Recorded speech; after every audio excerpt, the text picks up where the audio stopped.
This lecture is a quick and short summary of what a copyright notice is. If you're interested in the detailed lecture where I explain the concept of a copyright notice, you can listen to my other lecture on this particular topic.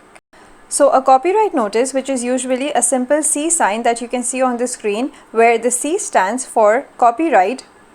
is used to inform others that the work in question is protected by copyright.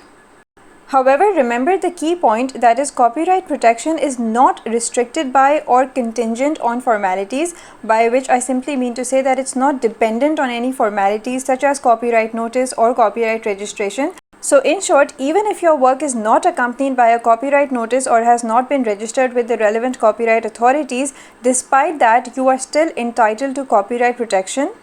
However, there are certain practical benefits, or you can say advantages, of attaching a copyright notice to your work, because not only does the copyright notice easily help to identify the copyright holder immediately,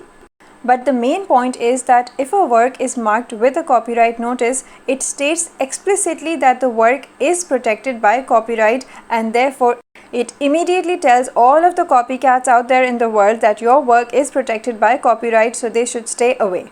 So a formal definition of what a copyright notice is as follows, that a copyright notice consists of the symbol C or the word copyright followed by the year of first publication and the name of the copyright owner. And like I explained in my earlier lecture, previously publication of a work without a copyright notice caused loss of copyright, and therefore some people still believe that they are free to copy any work if it does not bear a copyright notice. But this aspect of the law has been changed a long time ago, so the mere absence of a copyright notice does not indicate that a work may be freely copied. Further, a copyright notice should definitely be placed on your work regardless of whether or not you intend to publish it. In fact, last but not the least is the point that copyright registration is not a prerequisite to the use of a copyright notice. So even if you do intend to get your work published, you are still free to include a copyright notice in your work even before the work gets published and even before you have applied for registration with the Copyright Office. So that was a very quick summary of the law relating to copyright notice.